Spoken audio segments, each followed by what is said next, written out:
Well, smart me, forgot to start the stream on my back. I got it all set up and then I didn't hit start streaming.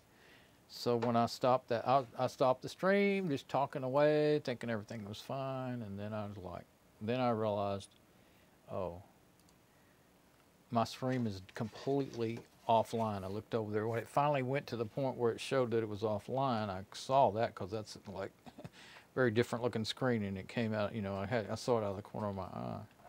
So I fouled that up. It's wonderful when it works, but it don't work when you do it wrong. So, and since I switched over to turn on the stream during my reboot, now my video is all the wrong size. So what do we do? Restart. Oh, I never think I've ever used that. When you hit quit up there, you get this big blue thing that says either restart or shut down when you're on the login screen. So that's a new thing. I've never done it before. Since on Fedora 28. All right, got to reboot again. Well, anyway, you didn't miss nothing, just me shutting stuff down and rebooting the machine. But, and me speculating on what all the different things that I thought, you know, popped in my head I thought could be going wrong. But this system was running, this Lenovo i5 has been running a little funky. Actually, I guess ever since I rebooted it not long before I started the stream because I wanted to make sure it was fresh. Because I've been running it for about 4 or more hours. Just pilling around and watching a few videos and stuff. And it always really does need to be rebooted. If I'm watching a lot of videos especially, I need to reboot it before I start. Well, somewhere, you know, at least about every 4 hours, I guess, or sometime. Well, if you're watching it's doing better on Fedora 28 than it was on 23. I think I just had too many things installed and running in the background on it. And I've noticed today I do have more things than I probably, you know, my group probably installed some stuff that won't be that useful to me because I just picked too many things, you know, I didn't have to pick so many. Let me get logged in, let's see.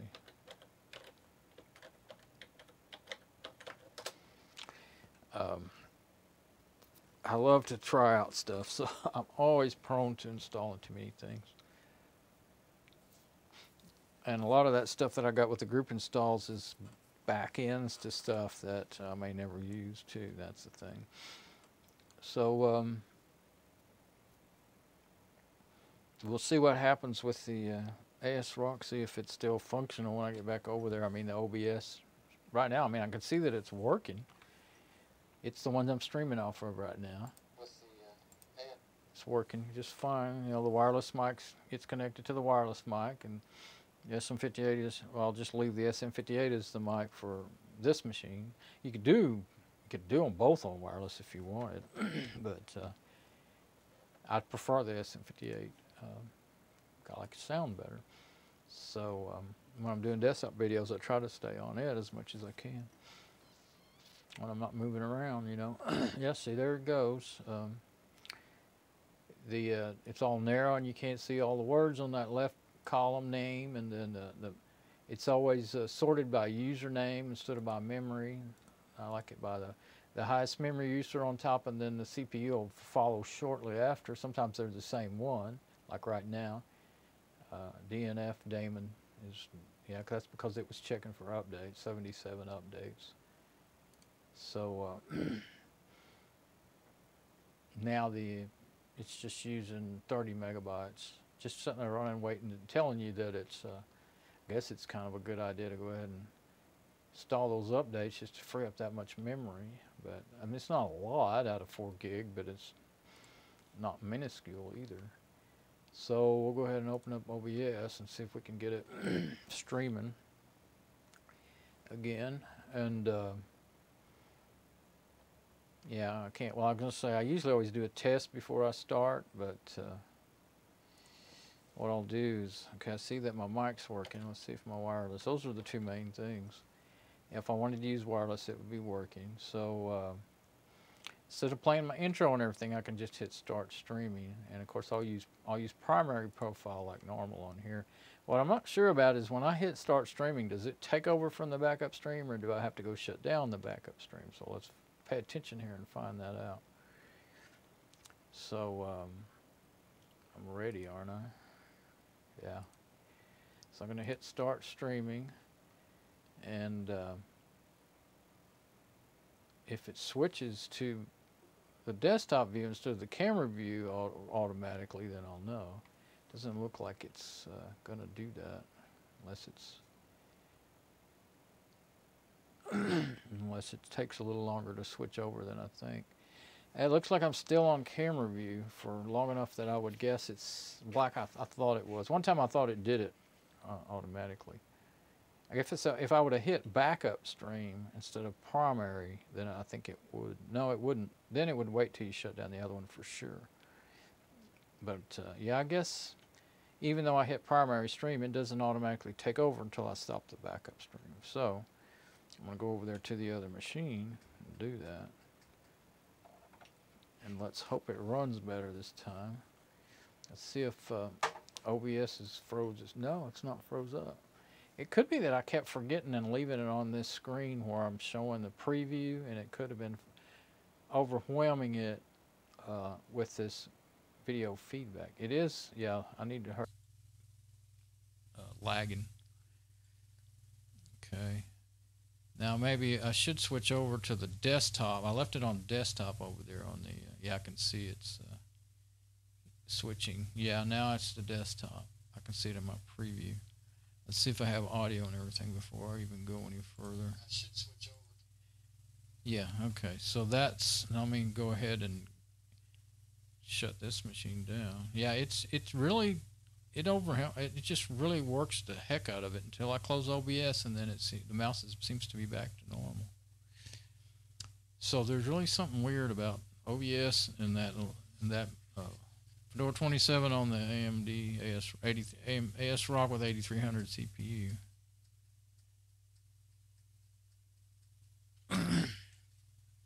Okay, now that we've gone in circles for a while, let's see if we can get back to what we were trying to do here. Double check my audio and stream and everything. Now that we've gone in circles for a while, let's see if we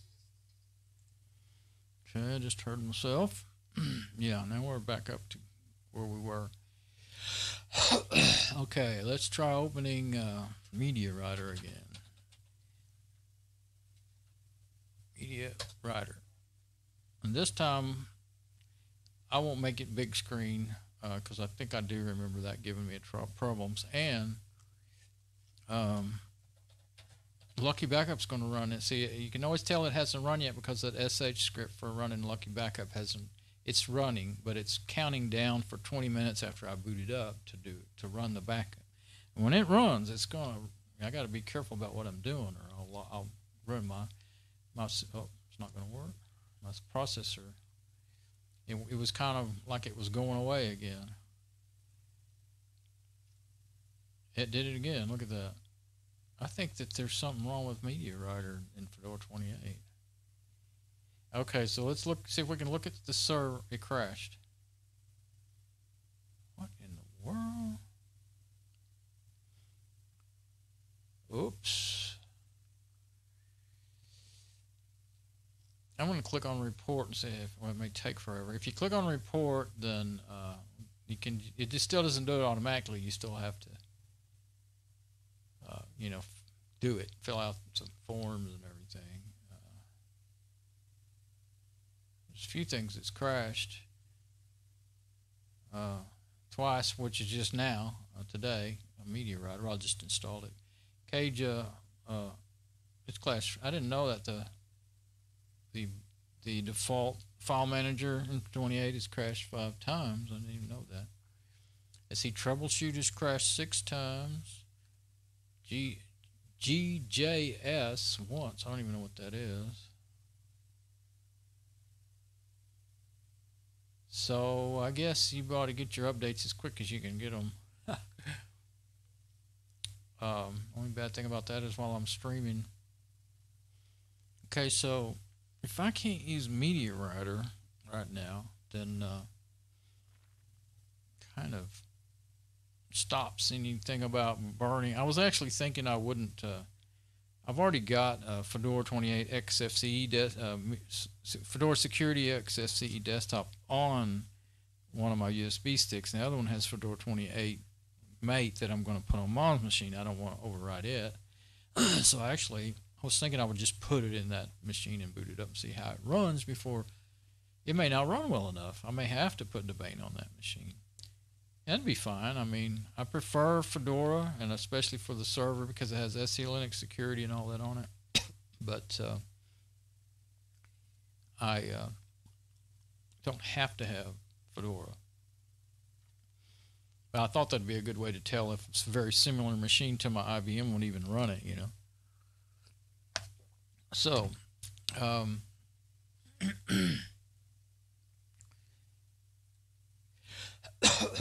the other thing is there's a couple other apps I want to install. VirtualBox LSHW, which is actually hardware. The name of it's Hardware Lister, and Phoronix benchmarking app.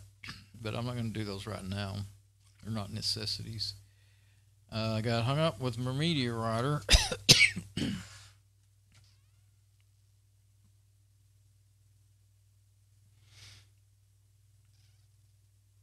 I'm going to mark it off my list so I'll know I've done it. Okay, that's weird. The updates. That makes me think maybe I should do those automatic updates. That's important. Let me try. If I can find the information I already have on it, I can search my whole backup drive within about, it takes 5 minutes or so, not quite that long, probably 2 minutes or 3. But I don't want to search the whole thing and sit there and wait on it. So let's see if we can get into documents. That's probably where it would be in the backup drive, because none of that stuff is on my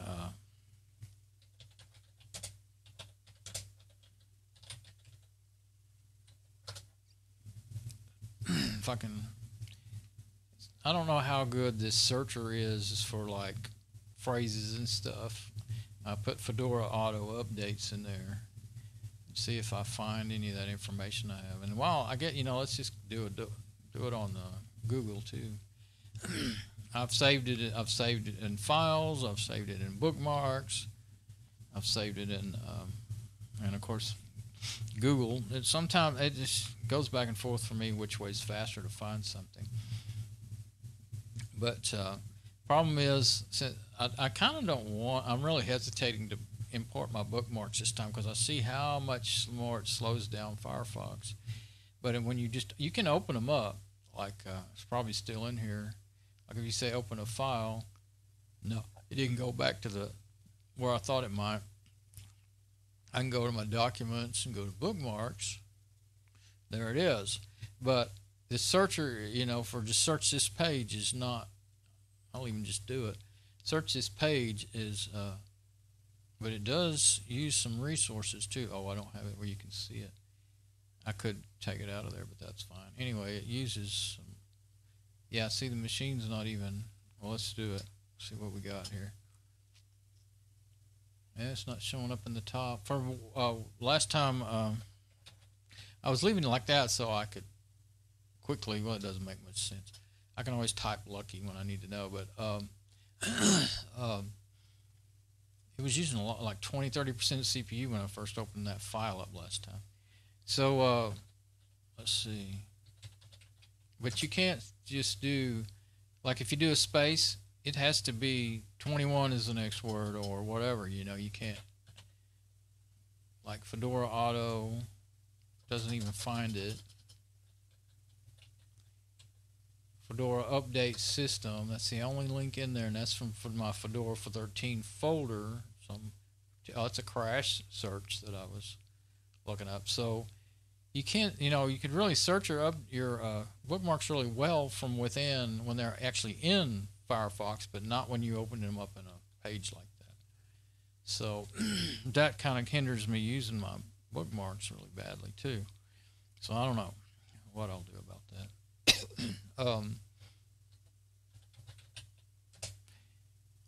Fedora 28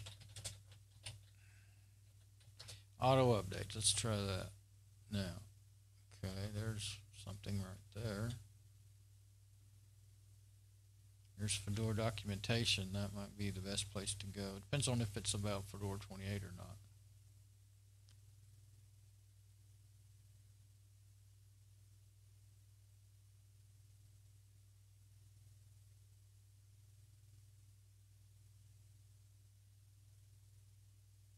Looks like that could be really old. It says in genome. Oh well, genome 3. Okay. Didn't say anything about mate though. So I'm not gonna. That might have been the old documentation page. I noticed they got a new one now. Still in my preview. If it says .old in there or whatever in the address, it's the older one. I couldn't read it. It went away. It's too small anyway. But I think I'll pause my. No, let it play. As long as that machine can handle it, it really helps me to have that preview where I can just glance at it. Okay, auto updates. Fedora 22 or later versions. Okay, so it's install settings of dnf-automatic. Oh, run dnf-automatic. Changes as of Fedora 26. Fedora 21 and earlier versions. Okay, so I think we're going to want to look at that. But before I go any further, I put 23. Why didn't you tell me I did that? No wonder. So let's don't go there after all. How did I get a 3 instead of an 8 out of all that? But still, first thing is still that. I guess that's. Let's see that. There's Project Wiki. Let's see. Yeah, see, it's supposed to have rolling updates. It's for upgrades. They're saying updates, but they used to always differentiate very specifically between updates and upgrades. I'm looking for updating this. Okay, that's where I was. Now then. Yeah, that's upgrade. Okay, so I don't know. I'm just going to save it twice, even if it is the same.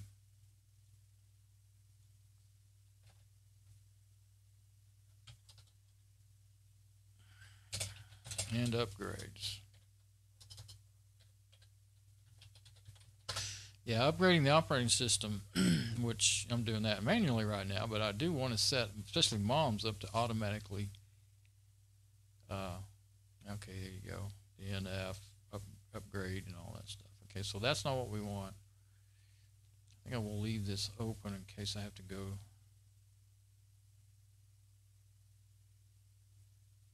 Okay.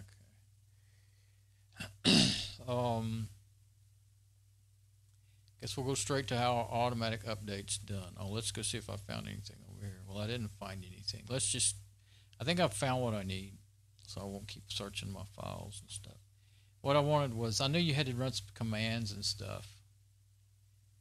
Okay, automatic RPM packages provide service, which is started automatically. Install and settings of dnf-automatic. Okay.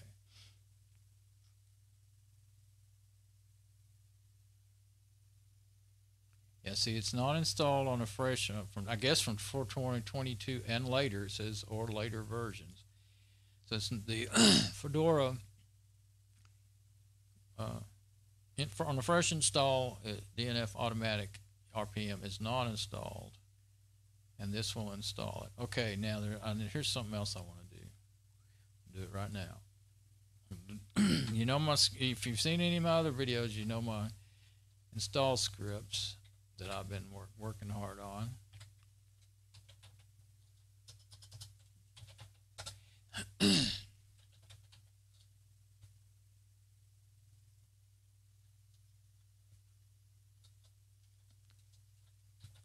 There we go. DNF install scripts. Now, here's my script. I'm going to right click and say open with, because I still haven't got it to set to open with Kwrite. Still haven't got around that where they've disabled when you right click and say properties. You used to could just click file type options. They've disabled it. I don't know if I can figure. I need to see if I can figure out how to turn that back on, but I haven't had time to keep. Well, you know, I forget too. I go off and do other things. But anyway, here's my little hand type. Well, there's the RPM Fusion first. Before you start installing things, you know, install RPM Fusion repos, or you won't get half what you want. And then my little hand type section. So I'm going to add to that right here, right now. Okay, I just want, I don't need the DNF install because that's already pre-written at the beginning of that section. Install. Oh, I don't need install either. All I need is dnf-automatic. Install would probably just throw up an error. There we go. dnf-automatic space. That's all I have to do, because see, I have dnf y install skip broken. So dnf-automatic. And that's for the next time, because if I don't do it now, I won't remember. Though you have to change though you have to change a configuration file in order to do this, run as root user or become root user via SU from the terminal window. Editor gedit. Well, one good thing about doing it this way, okay, I'm going to go ahead and run this command. I'm not going to run my script again. That would take too long. So I'm going to go ahead and open up a terminal here. Put it somewhere else.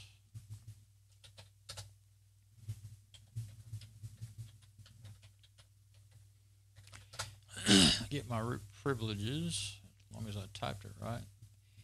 Paste that command in there, and we'll install dnf-automatic. I saw something moving on the laptop, and it was me moving that terminal window around.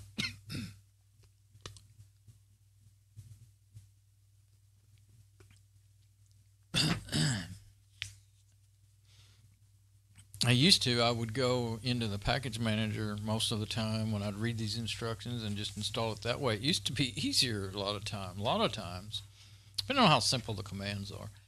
But man, as hard as Dragora is to use and find things in, this is definitely going to be easier, I think. We hope. When that gets done, we'll now you can either open up a text editor in here, or you can just go here. I don't think I want to open up that text gedit with all that. I guess I could try it. It should open that file. That's in gedit. Gedit's a graphic app, so it should open it up in a graphic app. If you don't, those terminal text editors can be kind of hard to use. And it's still working on installing Fedora Automatic right now.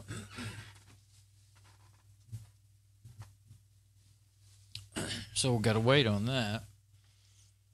Let me see how things are going while I'm waiting. My preview seems good. Okay, now, do we want to install one package? Yes.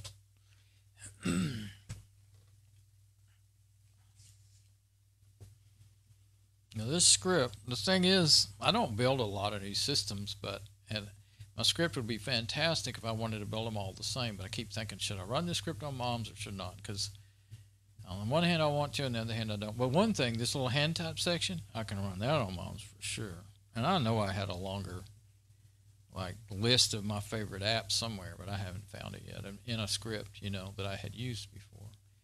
It might be one of the, I think I already looked. I did look, like in my old Fedora 14 Yum scripts and stuff. But I didn't find the right one yet. I have too many, I guess. But yeah, once this gets installed, then I mean, there's different ways to get to this stuff. We'll just try it by the instructions. I could open up Krusader root mode and go to those folders. Usually that's what I would do. Or I can do it the way they show to do it. You know what? Let's see if we can go etc dnf-automatic config.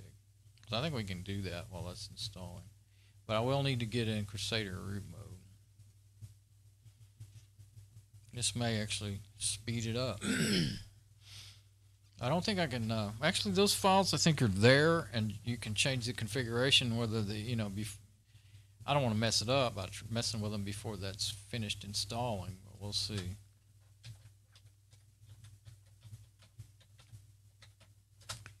And I think I'll close that. I don't want too many things open, so I'll close that regular version of Krusader.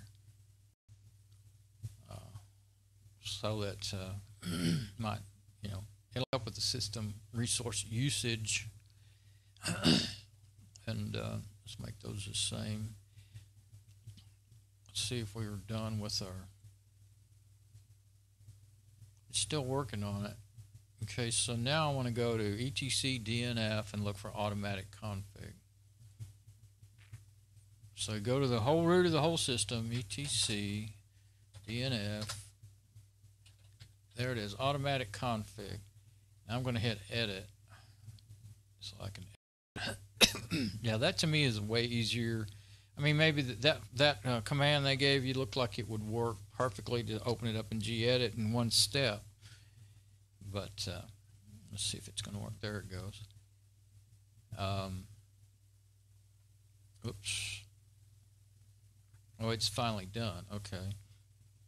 And maybe I'll run that in a second, in a minute, just to see. But since I'm what I'm used to. Okay, description of DNF automatic settings, go there. Okay, once you are finished with the configuration, execute system configuration execute. Okay, so we may need to. Let's go ahead and open that page. I guess I'll close that search page. Getting too many things open. Okay. Trying to get that in my new folder. Okay, so here's the whole description of that, but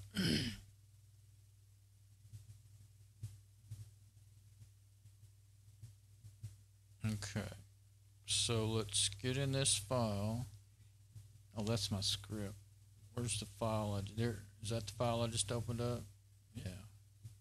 Automatic config. Move it right so that I won't. Maybe it'll help me not get confused. Okay.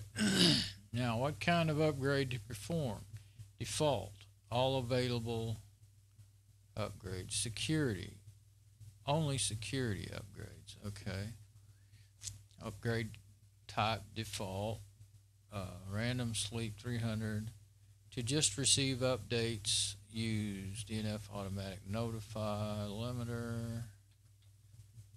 Whether updates should be downloaded when they are available. And these are just notes, they're commented out. DNF automatic timer. Install timer override. Okay, download updates, yes, that's already there. Okay, whether updates should be applied when they are available by DNF automatic timer. Notify only timer, so-and-so, so-and-so, so-and-so. Apply updates, yes. Okay, emitters. Name to use for this system if messages. Oh, Oh, okay. Host name, system name equals my host. Okay, now do I need to uncomment? Sometimes you need to uncomment stuff. It looks like I need to uncomment that. I don't know if I need to put the name of the machine in there or if that's going to be automatic. That's what I wonder. Default, okay, default is the host name. So I think all you need to do is just do that. Just uncomment it. That's not a critical thing anyway, so if it's not right. Okay. Usually I save a backup of these files when I edit them, but I haven't done that yet. Let's do that. it can be so much easier to straighten things out. And what I do, so that it won't be red, I'm going to change it to just like that, dash config. I took the dot out and put it in a dash in the dot text. Just save it in that same directory. Now, you're on that other file though. So the easiest thing to do is to close it now and open it again. You'll see your original, oh, I always say original, rename.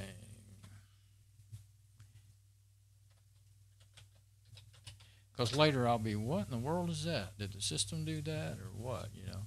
And I can't just hit enter. Well, actually, you can just hit enter in here, I think, because, oh, that'll be a different editor. Now what's it in? I don't want it in that. I'm used to Kwrite. I've always had, for years, I've had Kwrite set up as my default editor, so.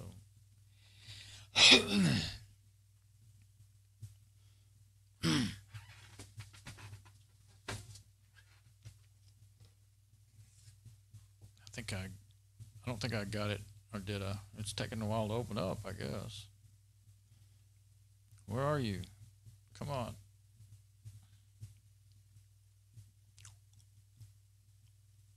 Sometimes it will stay in the window. See, I tried to hurry up and click over to the right window. Did I do something wrong? I might have misclicked or something and missed the OK button. No, it's running. But I don't see my file. It may just be taking a really long time to open. Oh, it is running because I have it open up over there. Okay, so don't kill it or anything. Don't get kill happy. All I can figure is I messed up. So,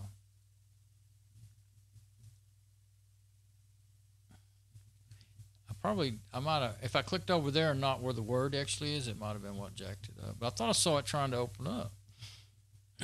And I just tried to hurry up and move over. I'll just stay right there this time. Can't see any reason why it opened up a while ago. I don't see any reason why it wouldn't open now.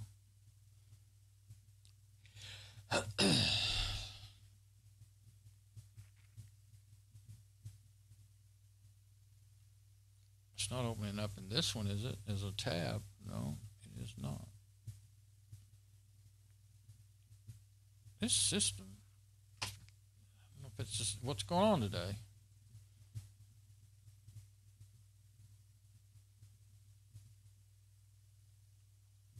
Well, I'm going to close Kwrite there. Now let's see. It's not running. Try one more time.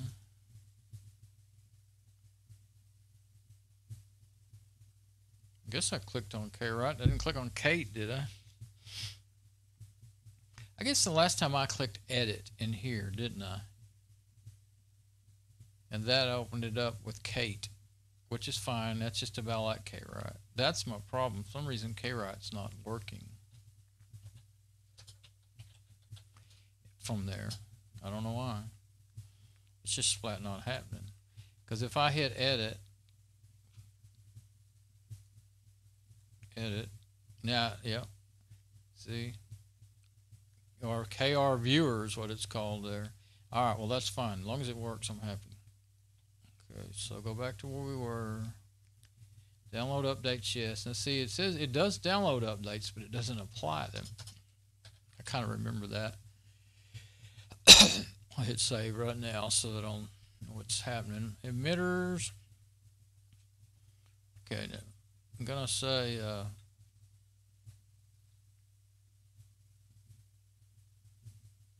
I think I need to uncomment that. Yeah. Okay, now how to send messages. Validated options are STDIO email and MOTD. If emit VIA excludes STDIO, messages will be sent to STD out. There we go. This is useful to have Chrome send the messages. If emit via includes email, this program will send email itself according to the cron configuration options. If emit via includes motd etc motd, file will have the message. If this is hard for me to read, if command compatible with send mail, default is the email stdio. I can't remember. I don't know how to say that. stdio or anyway. If emit via is none or left blank, no messages will be sent. Emit via stdio. I'm just going to leave the default. I don't really know about all that. Email to root, rootexample.com. It's the host name. I already forgot what I gave this thing as a host name. I think it's, let's see. I believe some of these other system apps will tell me the host name. I don't remember which one though. Okay, there's Case Sysguard. I think it's the highest one on the list. Mate System Monitor. I think it might be the one. If you go right here. Yeah, Lenovo i5. Lenovo i5. So I'm going to close that. I didn't move that to the next space because I was getting half confused. All right, so where is it? But I think I need to put Lenovo i5. Actually, I'm not sure. You could put, oh, I see, example.com. I guess I could put, I tried this before, I think, putting in like one of my regular emails, and it couldn't send it. Email to root. Now, you won't see those unless you go to that particular folder, but I tried fixing it up to send me an actual email, you know, and root@example.com. Let's go ahead and try it. But, I mean, you don't have, oh, here we go. But it can't be .com, it can be .local. I think that might work. Well, let's do localhost, yeah. It said, is that what you mean? Yes, yeah, that's it. Lenovo i5 localhost. Okay, now that might work. And then email to root. I'm just going to leave it like that because I know that'll work. I just won't get it to me. Well, I could say email to, you know, my email address, name of host to connect to send the message. I've tried that before several times, and instead of saying to root, say to, you know, my regular email. But maybe I had that part set wrong. I don't know. But anyway, I'm going to leave it alone. Leave it like that. If I decide that I want to try again, it'd be kind of neat to get an email saying your system updated today, you know. But I'd rather it be going, I know it'll go to root, set up like that. Oh, list of addresses. So what do? Do you put a, I wouldn't mind putting another one in there, but how do you do it? Do you put a space in there? Do you put a comma in there? Do you put it on another line? Name of the host to connect to send a local host. That would make sense. I don't want errors in here. I just want it to work right now. Okay, now the shell command to execute. This is a Python format string used in the string str format called body. I don't know if I have to do anything with that or not. I don't remember having to do anything like that. This has still got to do with the mail stuff, doesn't it? I'm going to leave all that alone because I don't see, what am I using? I'm using, it said it was going to use stdio. Okay. Okay, that's the stdin. Okay, so all that I think I can leave alone. That's all about sending those mails and stuff. It doesn't matter to me whether they get sent. It matters to me if it gets updated.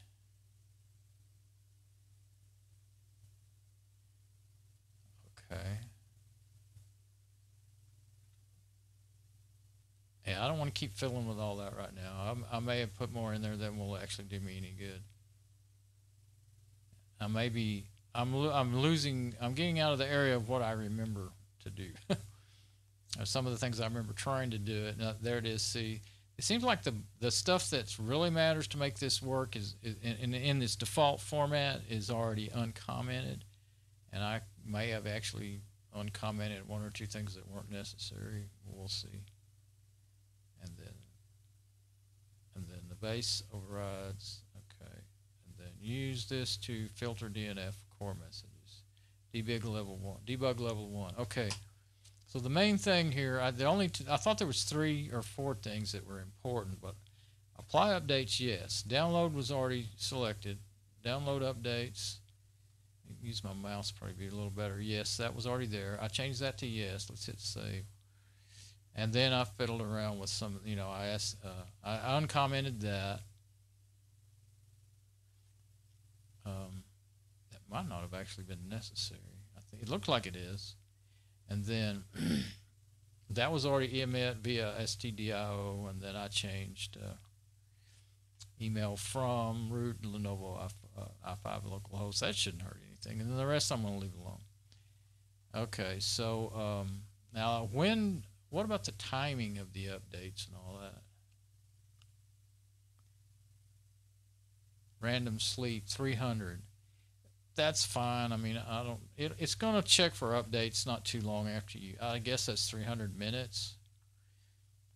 And upgrade type default.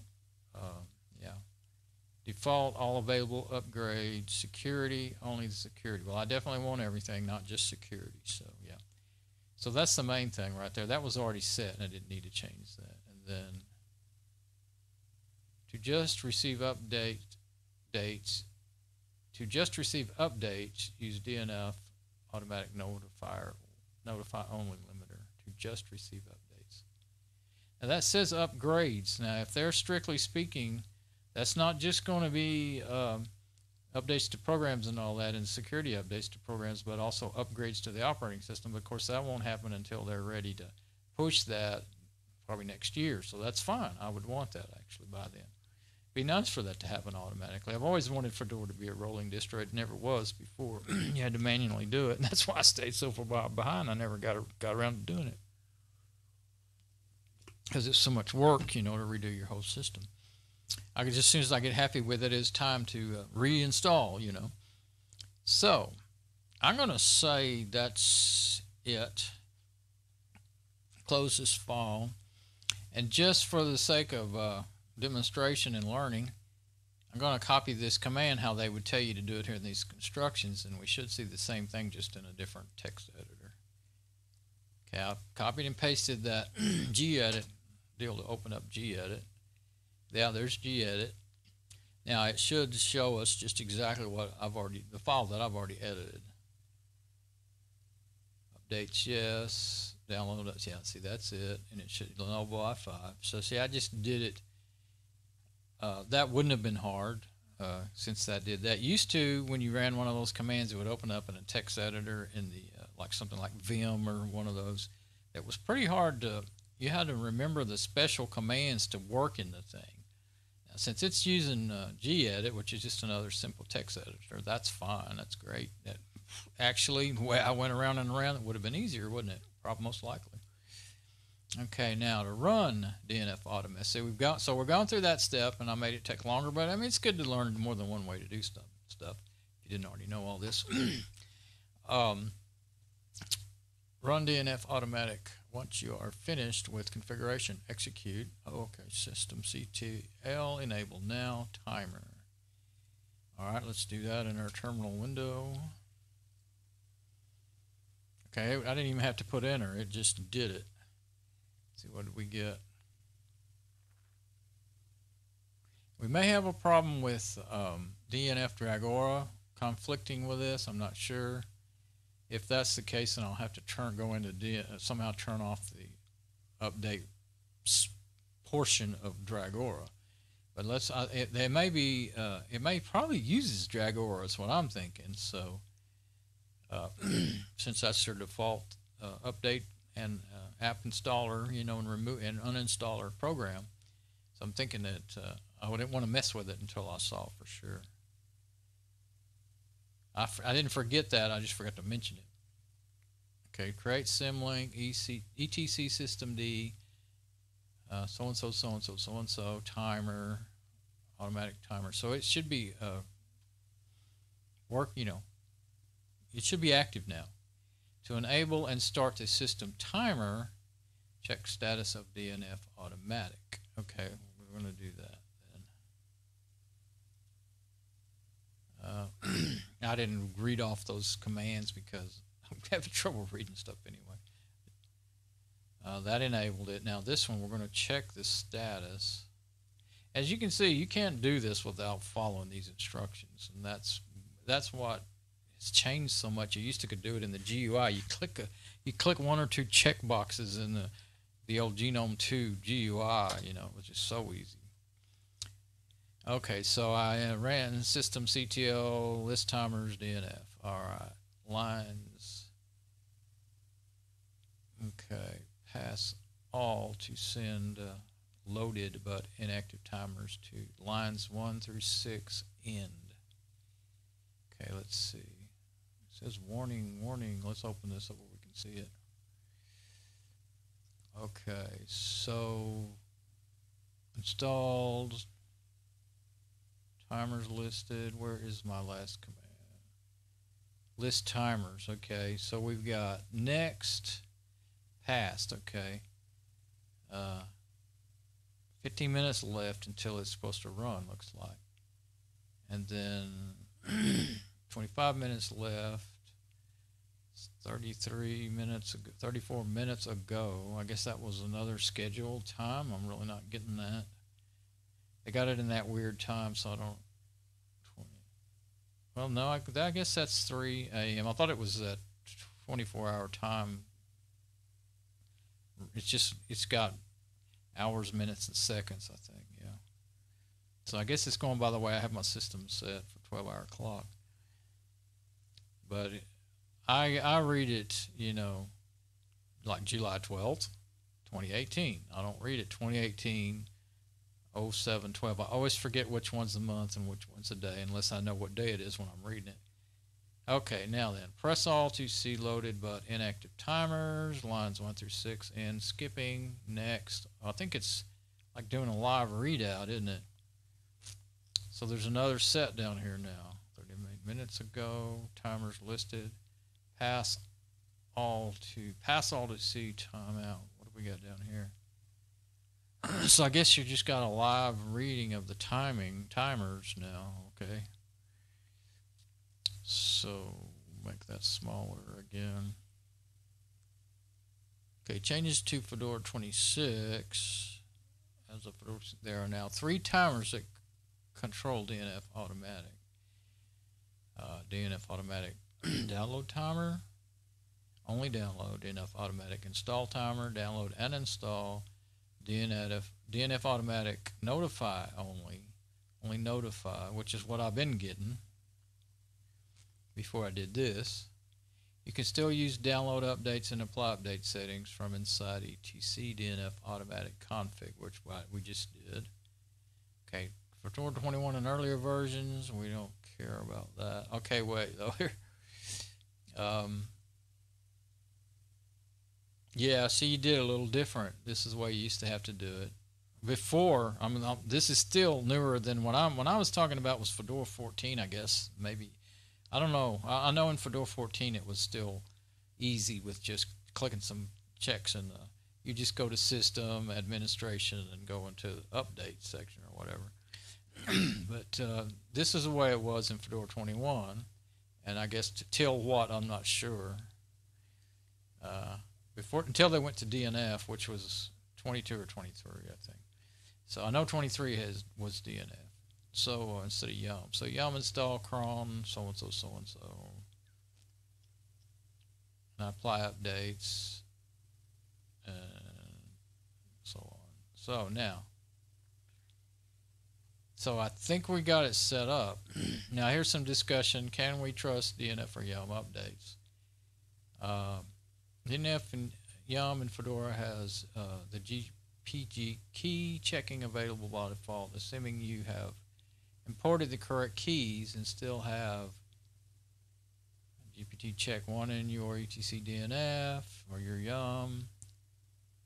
You can at least assume that automatically installed updates were not corrupted or modified from the original state. Using the GPG keys, there is no way for an attacker to generate packages that your system will accept as valid unless they have a copy of the private key corresponding to one of your installed and any one you installed, and any data corruption during the download would be caught. However, the question would also apply to the question of update quality. Will the installation of the package cause problems on your system? This we cannot answer. Each package goes through a Q&A process and is assumed to be problem-free, but problems happen and Q&A does not test all possible cases. It is always possible for any update may cause problems during and after installation. So that's pretty much in a nutshell why they don't enable it by default, because when the problems can sometimes like break your GUI or something like that. So, and that can be a headache and an unexpected headache. Why use automatic? The main advantage, automatic updates. The main advantage. So what's in the terminal now? What I'm wondering is, I think let's look at this. I think it ran another. What does it say? Timers. All these loaded but inactive timers too. Oh. So it's keeping on.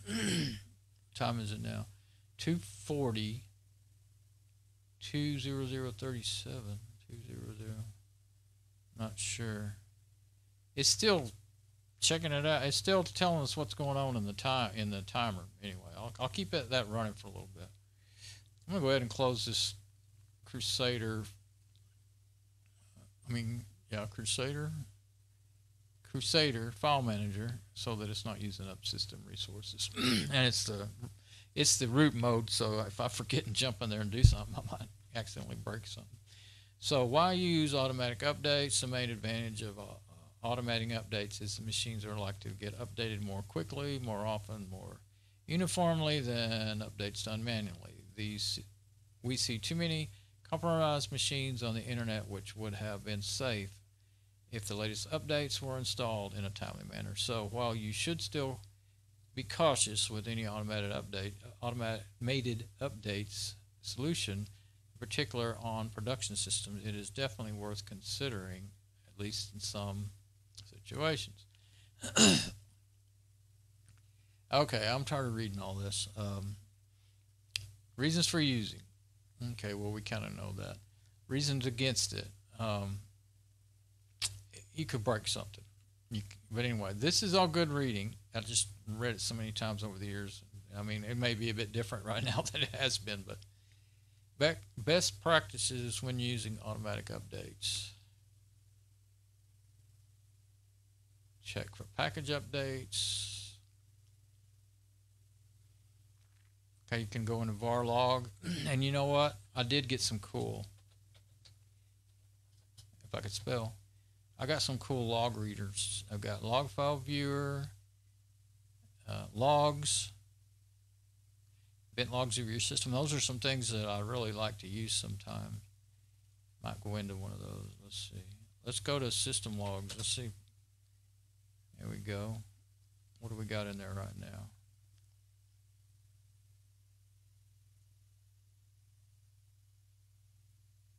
Red Hat Spice. I must have installed something that has that. I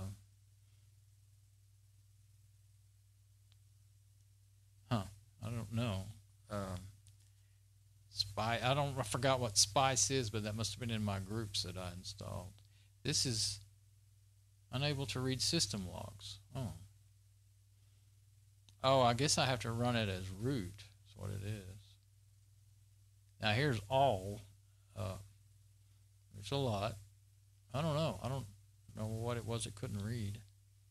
That's getting to be too many to sift through. Now there's all applications, there's system, can't read those. Okay, security, you can read those. Hardware, I can't read that, or there's no results. And important, that's just that one. So I'm going to leave it on all and close it. Now let's see, that other log app, let's see what it does. Log file viewer. Oh, you got to be root.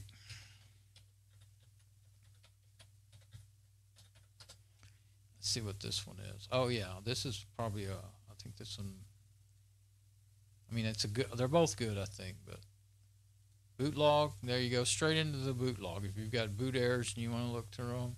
Cron jobs, there they are. Got a lot more than I thought I would have. etc yum repos, huh? Let's just go. I don't know, I'm not going to look through them all. dnf log, okay, this is the 12th. Or newest, oldest is on top, so that's all DNF. So yeah, that could tell us something about these updates. Did I see? Can you search that? Yeah. Update will expire. I don't know if the newest is on top or the oldest is on top. I can't read those time things.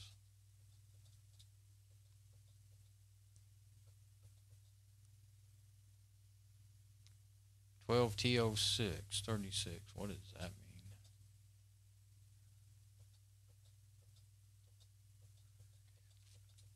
But there's a lot in there. I'm just keeping on hitting enter with as a search key of search word of update. 07 12 T07. Varcache DNF updates. Okay, that brought us back to the top. So I don't know. There's so much in there. RPM log. Automatic. Install dnf-automatic. Okay, so that worked. Of course, we already knew that, but yeah, these are the ones that I don't know. I thought I had them on my Fedora. I don't know. There was some. I was trying to find these and install them, and I couldn't find them. These two apps. And then there's that's fresh clam log. There's nothing showing up, but that'd be clam AV's updates. Grubby. That's got to do with Grub, the boot system, boot application, and Key log. What's that? There's a lot of things you can know. You can work. You can work with Linux since 2005 and still not know a lot. And I mean, I like to learn, you know, but there's so much. Mail log, nothing in there. I thought there might be some of those root mails. README. And Spooler, Xorg, that's your graphic user interface. Keyboard. You might have some errors.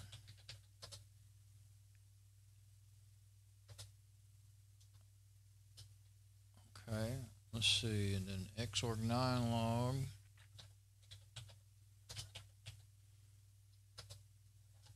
Seems like so.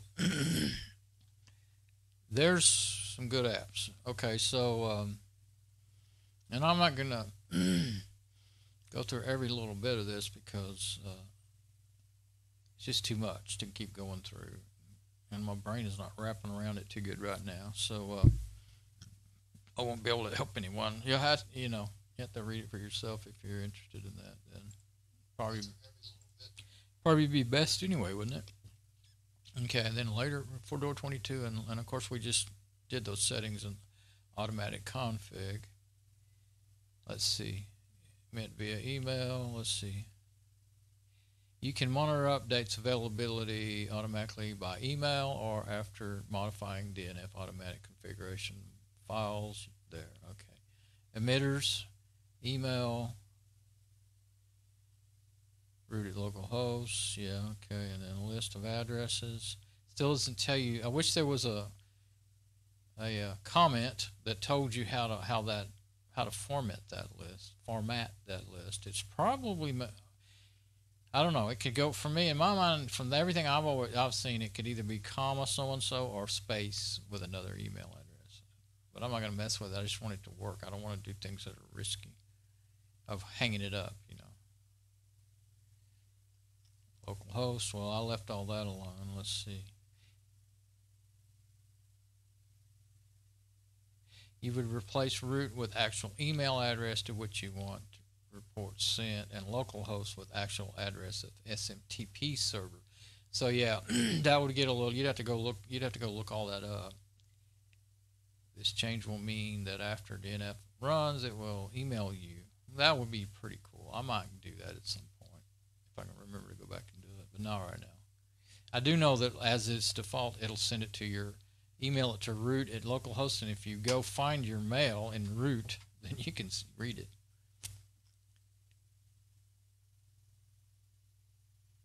And then that's earlier versions, alternative methods.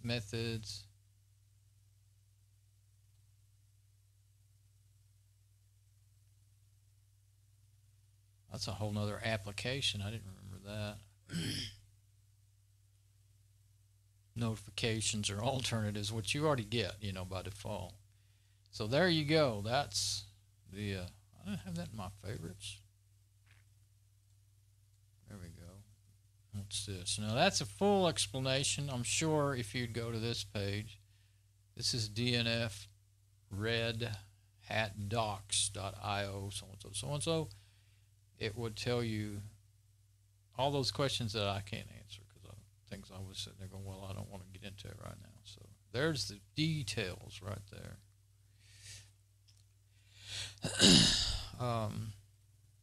So I don't know what to do to stop this except for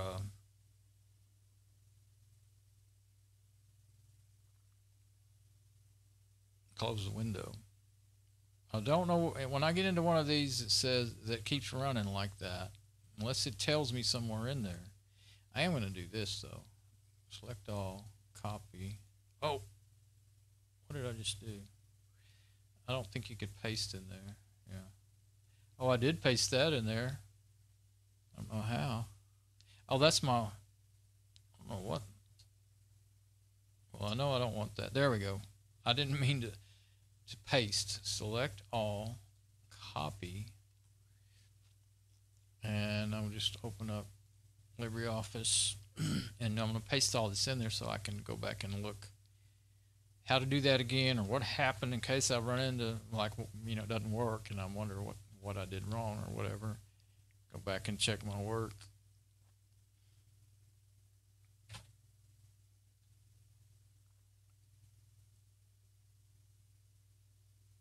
I'm just going to use that as the file name. What happened?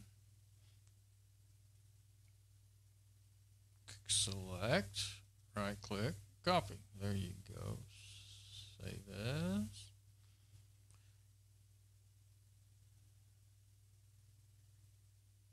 There, right there.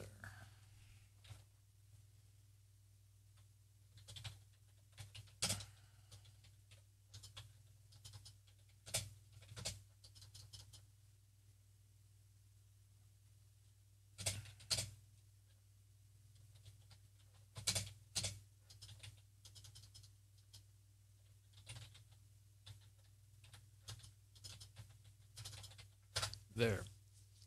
Yep, I want it to be a text file. That way, if I want to copy and paste out of it, I can. Okay, so yeah, I don't know. I think every so often it just prints some output. That's what it looks like. I don't see anything that says error or anything. All I see is dates and times and stuff that I don't exactly get. You know, really what's going on there. So I'm going to close it. And usually what I do is just reboot and see if it works and how long it takes for it to work. I still don't know for sure if I need to turn off the DNF, but I think it's going to be using DNF. So I think what will happen is it'll continue to show If you click on it, it does nothing. If you right click, you can update, open the dialog, and that'll just open the the regular DNF window, like as if you were going to install. But if you want to install in there, you can. You can only do updates, so I don't like to open it. If I want it to update manually like that, I'll just click on updates and then check for updates, which it's already done, so you don't need to do that again, and exit. But I don't want to do that either. That would stop my work. So I don't know if it'll run automatically until I reboot the system or not. We'll see. Since it kind of sounded like it would in those instructions, but at least I've got that. I think I got it set up. I always do that, and then it'll either work or not, and then I'll have to figure out what I missed or whatever. But that's the basics anyway of setting up Fedora automatic updates. And so I'm going to close this here. The other thing, I think I'll do it right now. Well, it's on my mind, and I can think of it. Yeah, my last couple of videos. Oh yeah, my script. So all I did was add dnf-automatic to my script. Okay. I thought there might be more. Well, I could add some of these other things I want, but I don't know there's two of them I do know. Let's do that. Edit. Okay, let's see. I don't know how I got extra spaces in there, but I don't want but one space. I want LSHW, which is hardware lister. Is that already in there? I don't think so, because I don't think I have it. Let's see if I have hardware lister. Yeah, I don't think so. It's not on this system, so I want that. Oh, and I put a comma. Had commas on my brain, didn't I? And then you just want a space in these install scripts. And then Phoronix, P-H-O-R-O-N-I-X, P-H-O-R-O-N-I-X. It should be... Now, VirtualBox, I don't know how to write that out. So I'll leave it out for now. There's a bunch of stuff in VirtualBox to choose, to pick and choose from. So it might even be easier to do it from the, the GUI. But what I was thinking here is I'm going to go into settings, configure Krusader. Okay. Now let's see. The icons is what I'm wondering about. Why are my icons not? Panel, general, might be in general, no. Let's just go top to bottom and see. Yeah, view. Most everything is just fine.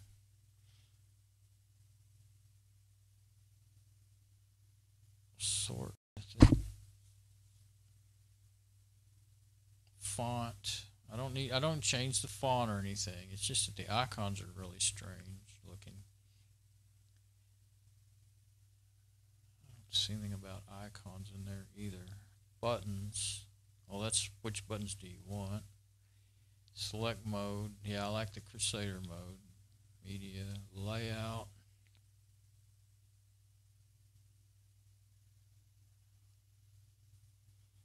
Oh, compact, default compact classic. I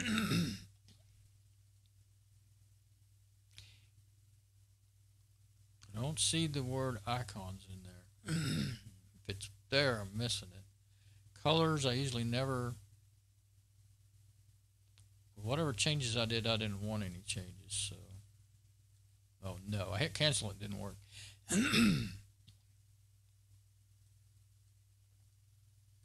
I may have to go to the KDE desktop settings to get the icons, the regular icons that I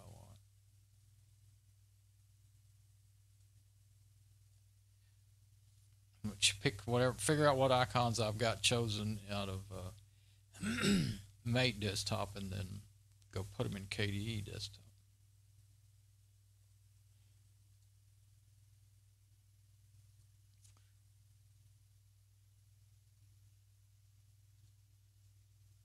And I went through all this in the previous video when I first time I opened up Krusader, so I'm not going through all, trying to explain or anything. I didn't see anything, but right here, right-click right in that area and say configure toolbars. This is the thing I haven't done yet. Root, start Krusader root mode, put that in there.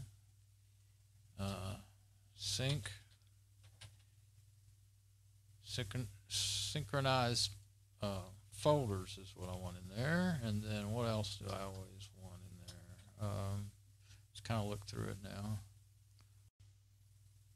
And whichever order, see that it does, I don't know. I might want that up there. Yeah, that would be pretty good. And then I guess I do them different on each one. I would like to be able to keep them all my different machines the same, but I forget, from machine to machine, unless I use them back and forth a lot. But that's how you add and or take away. You can take them out too in here. The icons appear. I don't know about that little space there. I don't know what that. Maybe it go. I think it maybe goes away when you get out of this.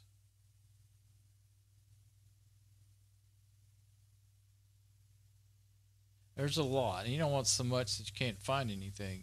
I don't. But search. I really like. Search is already up there. It's to the left. I don't know why it's way over there. But if I can remember it's over there, it's fine.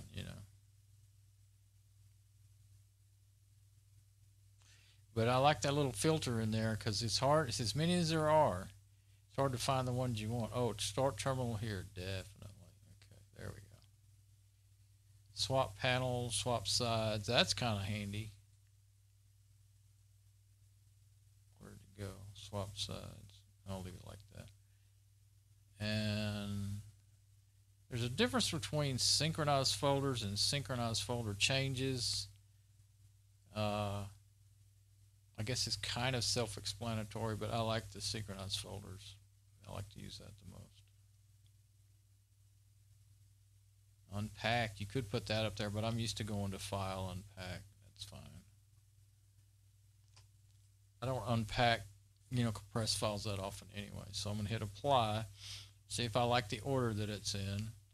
See, that says the words swap sides, so I don't like it right there in the middle of all that.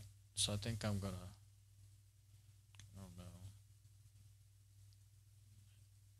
Yeah, I'm gonna leave it like that. That tells me that's the start of my the ones I added in, and that to be okay. Let's see, sync. Yeah, okay, that's all right.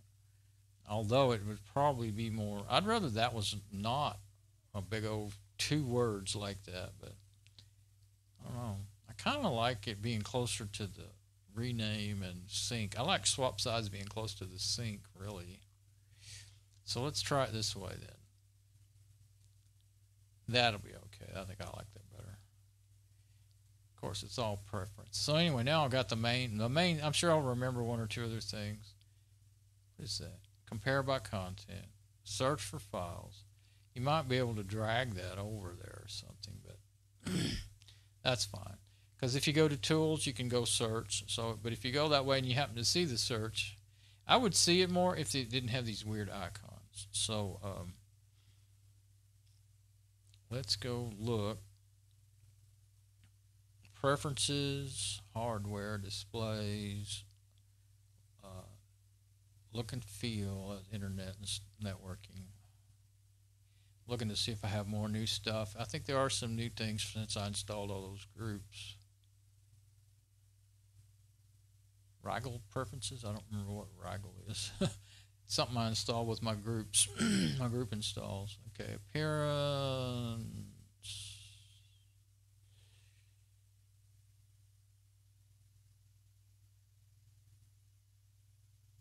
I don't really use a lot of that Compiz effects and stuff. There's Emerald themes and Compiz. They kind of work hand in hand.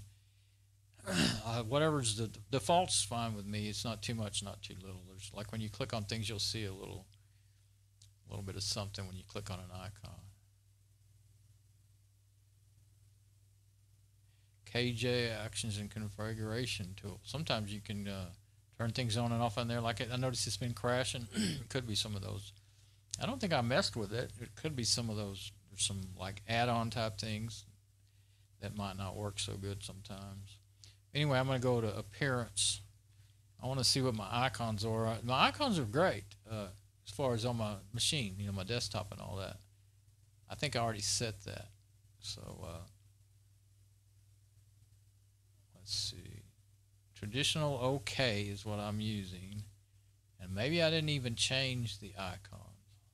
Backgrounds. Well, that's not what I wanted, but I haven't messed with the backgrounds. You can add lots of backgrounds if you want. Well, you know what? I don't mess with these because I don't think there's still a way to have it automatically change backgrounds. There wasn't. I haven't looked in a long time.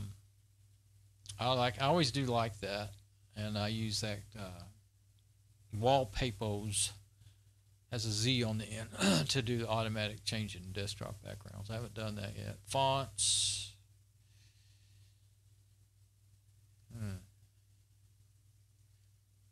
Okay, interface. Oh, you have to go. Okay, you're on your theme, right? Traditional. Okay. Customize. Now you can get to icons. You got. And I don't customize anything except for maybe the icons. Now there's icons. Mate. Yeah, see, there's quite a few to choose from. And the mate ones are just fine. I've used different ones. I used to use oxygen a lot. I don't know why there's two. I think they may be duplicates or they may be missed. I used to use that. And there's no OK or cancel in here, so whatever you click on, you're going to get. So watch out. So I don't want to change. Adwada used to be the default crux. Well, that's really purpley looking. And then pointer, you can change the pointer a little bit, but not a lot. But I like the mate. I've gotten really used to it. It's pretty much, it's just all in all is, do they make sense when you look at them, or is there a bunch of duplicate icons for different programs? That causes me real trouble. Like that icon there, if that's also used on, I think it is also used on the viewer that I like. Remote desktop viewer. See, that looks like the exact same icon. Now, I don't like that, so I might end up wanting to change my icon theme just to get away from that. But right now, I'm not going to worry about it because I may not be. This is the one I like, but it's also been slow recently. I actually turned it on and used it on my Fedora 14 system, which is running the Vino VNC server instead of the Tiger VNC server, and it worked perfectly. So I think that's the difference. If you're connecting to a Tiger VNC server, you probably better just use that Tiger VNC viewer. It works pretty well, the best of all the rest of them. And then as far as not lagging and everything, and this one, remote desktop viewer, which has got the most features, and I like the layout the best, it works. And well, now I say if you're using Tiger VNC viewer, if you're running KRFB to set it up, that's what it's using. It's using Tiger VNC server, a little mini version of it. So if that's what you're using, which is what I've been doing on the newer systems, because that's the easiest way to do it. But if you install Vino and then you've got to kind of do the kind of things like I just did to get the automatic updates running, you got to do a bunch of that, and it's a real pain. I never actually succeeded in getting it all working. I got tired of messing with it. There was so much to do to get Vino up and running again. And used to, all you had to do was go up here, and as either in preferences or administration, and you could just click on a little program, you know, and it would just click on, click off, you know. So it's pretty, a lot of things, a lot of the great GUI apps and convenient apps are lost now from years ago. So it's really weird. There's a lot of things that work a lot better. There's a lot of things that are just flat gone. So it's really weird. Let's see. Yeah, if I could, if it was secure to surf the internet with Fedora 14, I'd still be using Fedora 14. So, and well, it can't handle it now. It bogs down the machine. You know, because the apps on the internet, I don't have the right thing to run them in Fedora 14, you know, in the Fedora 14 Firefox, because it quit updating after. We updated for years because I had run it in the standalone mode, and it updated independent of the operating system. But a couple of years ago, when Fedora 23 came out, is when I had to finally switch. Anyway, oh, that's what I wanted to see, KDE. I don't know if there's a KDE desktop app.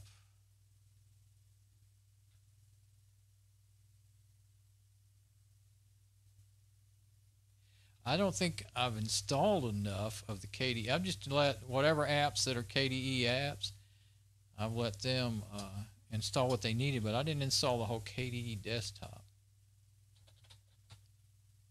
Appearance, and I really like that overall, but if you get to the point where you need to like change, the only way I may be able to change my icons in Krusader, unless I can find it somewhere in there, is install the full KDE desktop so that I can use the KDE desktop setup apps, you know.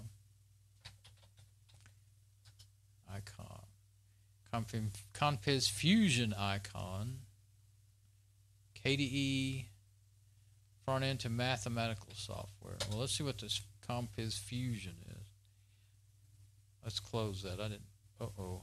What did I just do? I thought I crashed the whole desktop.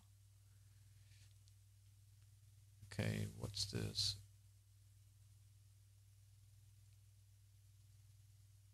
It jammed everything up into one desktop, though. I just looked at that. Just as I was doing that, I thought I probably ought to close that. Look at there. Everything's moved. Oh, it changed. Look what it's doing. This is the effects. Oh, I see. But it's just too much for me, and it's actually confusing. This is Compiz. That's what one of the effects.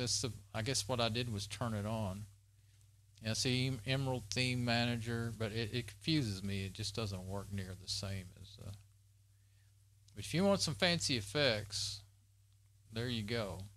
There's all kinds of stuff. There's one that was really cool. It was everything would spin in a box in the middle of the screen. It looked really cool, but it was bothered my eyes too much to really try to use it.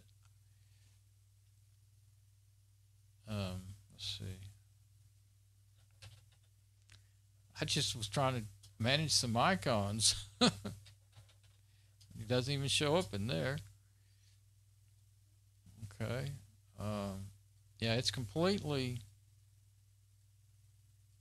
Well, that's still got everything all on the same. See, it's all in the same window, though.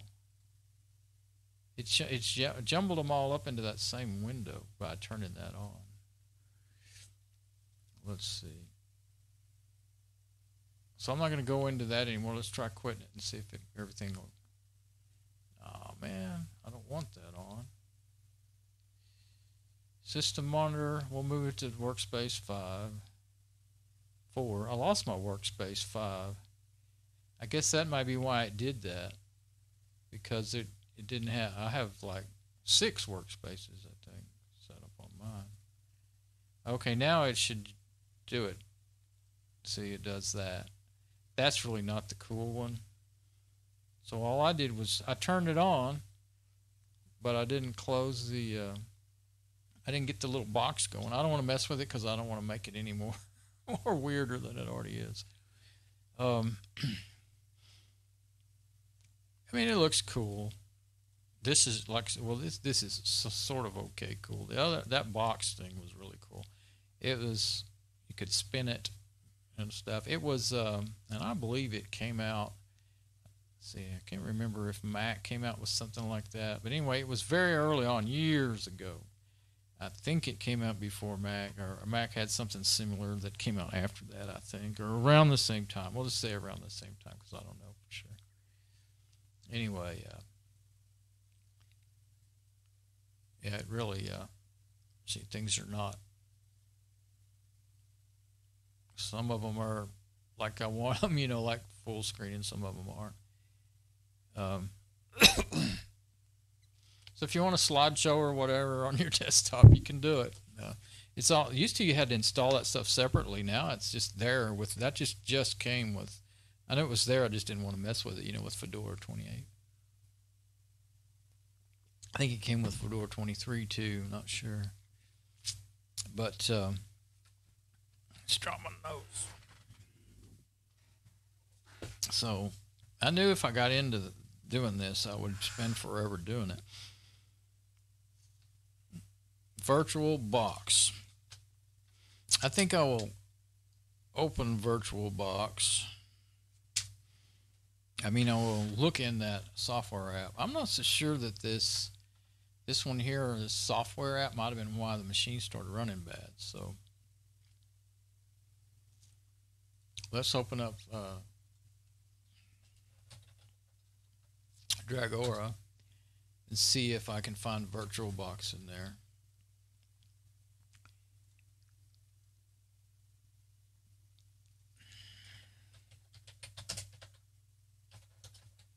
Now, I don't know. Names, well, that should be, that's the name of it. Hit search and see. I'm into update.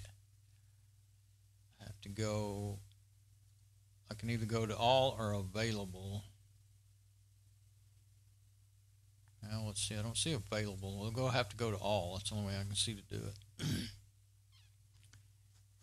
I have half a mind to reboot the system while I'll try to do my backup stream thing again, and I don't know why it was going great like that. I don't know if that's part of the effects that I've got now or what. Okay, so I think I have to search again to get it to. Yeah, nothing's showing up now. Descriptions. You'd think it would find VirtualBox pretty easy.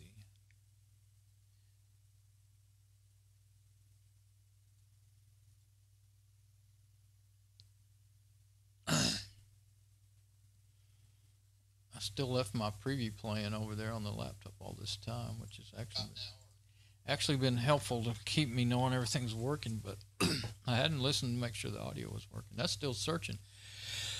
I guess names takes longer than the other ways for some reason.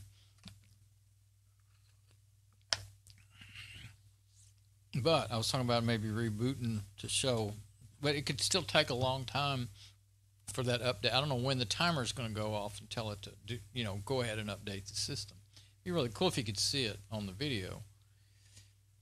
And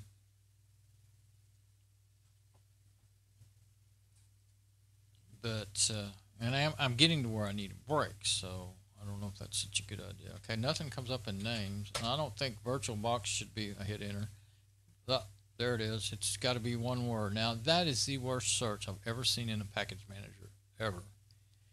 Had to do all that to find one simple app. All right, so I guess I can't quit going on about it. It's just so bad. I've never seen such a bad app, ever, in Linux. And it's disgraceful to, after all these years of development and supposed to be going forward, to make something that bad. So I'm going to go ahead and install VirtualBox. And let's see what else would there be. See how many of the other things. Server, what's the server? Oh, without a GUI. ACMods. Now there's ACMods and KMods, and I may end up needing to install those. There they are right there together. ACMods and KMods. That will make sure that you don't get your new kernel until the updates for VirtualBox are out, and that'll keep it from breaking things. So with VirtualBox, I'm not worried about VirtualBox being broken for a while. I am worried about my GUI, so that's in ACMods and AKMods and KMods. Those are really good if you really got to have those if you have if you're using like a NVIDIA proprietary driver or AMD or whatever, any kind of proprietary video drivers. You better go ahead and install those. And you'll see them right alongside. Just like if you were looking at your driver, if you'd search for your driver that you say you just installed it, and it's available in the extra repos. I lost the name of what they're called. Repositories. RPM Fusion repos, say they're actually available in the RPM Fusion repos. You didn't install them manually or anything. then you'll see right below them, you'll see, or near them somewhere, ACMods and KMods. So make sure you get the right one for your architecture, because in here now in DNF Dragora, it's showing you both, and I cannot find a way to. This is an x86 64-bit machine. I don't want to see i686 apps, you know, but I don't know how to get them out of there. So yeah, see the guest editions that I didn't click that. That clicked. It was either, let's see. Yeah, it's gonna be, no, it's already installed. I don't know. That must have got installed. Oh, well, it got installed along with some of those groups I installed. So that'll already be there. And that helps things work. I forgot. I can't explain it because I forgot. Let's see.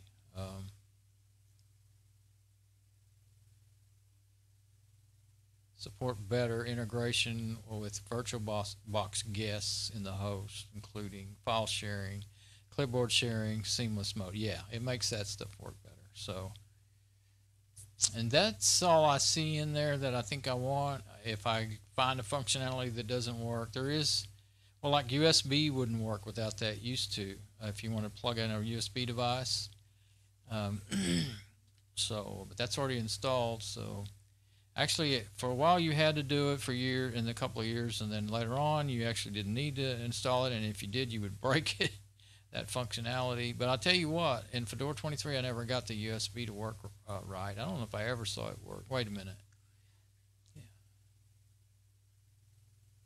It worked. No, it did too work. I could copy files and do all that, but I think the thing I tried to do that I couldn't get to work was to boot from one of my live USB sticks. That's possible in VirtualBox, and I used to do it in Fedora 14.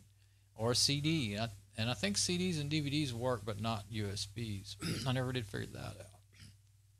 Wasn't that important, but it was just something that used to work, and it bugged me that it didn't work anymore.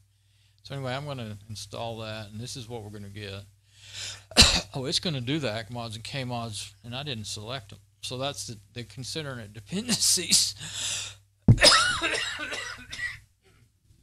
Excuse me. And some more utilities and stuff. So yeah, there you go. Just like I said, it is necessary. Or they wouldn't have put it in as a dependency. So I'm going to go ahead and do that.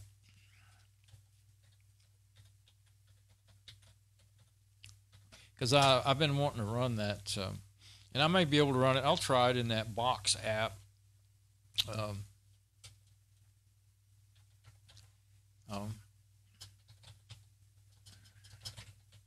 So we got boxes, which I tried in a video, and what I tried didn't run, and then Virtual Machine Manager, which is the kind of, that one, if I remember right, does QEMU. I guess that went away because it's refreshing or something, or just because I'm giving it too much to do. Let's see. Let it finish doing its installing. Go ahead and close that. Try not to have too many. Yeah, with all these effects, it could be bad. Too much stuff for the machine to do.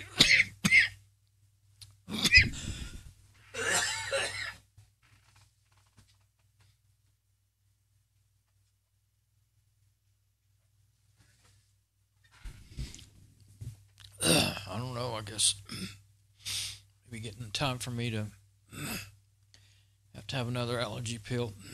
I'm getting ready to have to take a break anyway, so when this installs, that's what I'll do, is take a break. Sometimes I can make that better by having a cough drop. I need to get some more cough drops. I don't know if I have a list of, I think I have a shopping list somewhere. I better write that down. It's about done, or is it still working on it? I think so. No? Yes? I'm not sure. Get my cough drop while I'm figuring it out.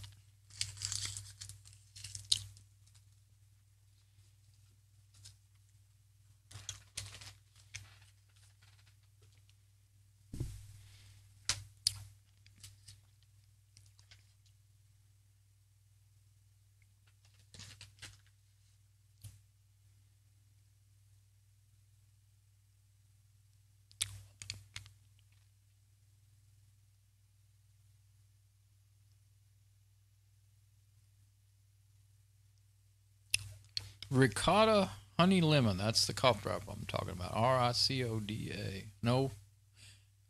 Ricola. The way they have it fancy written out, it looks like a D, but it's Ricola. R-I-C-O-L-A. The O blends in with the L in a way that, for my eyes anyway. I always call them ricotta. Boy, years of being wrong about that. Okay. I think that's not the first time I noticed that and still forget. Well, I'll look at it, and it looks like ricotta to me. Okay, so it's done. I can hear my laptop working really hard. I guess I should pause it. I keep thinking it's this machine.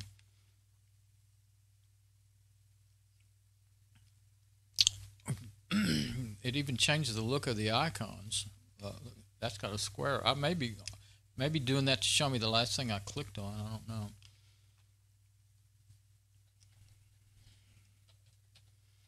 There it is, VirtualBox. Now we got that, and that VMK is a virtual piano, not, but I've got 3 virtual machine managers on here now. VirtualBox I'm really familiar with, and the others, well, the one that does QEMU I've done a little bit, but it's hit and miss for me. Sometimes it works, sometimes it doesn't. Okay. So I'm not going to go into it. I started to open it up just because I wanted to, but I really have to go take a break. So I better do that. And I probably need to quit fiddling around with software on this machine. And if I'm going to ever get this darn Smiley Gateway out of here and back into the garage without, I could just grab it and take it out there, but then I have to bring it back in again the next time I want to change the fan in it. And that's what I want to do that. So I'm going to fiddle around with the fans next after this, after my break. Okay. Well, I'll try to come back in a little while and do that. Let's say I may have to eat first. I'm not sure. We'll see. All right. Bye-bye.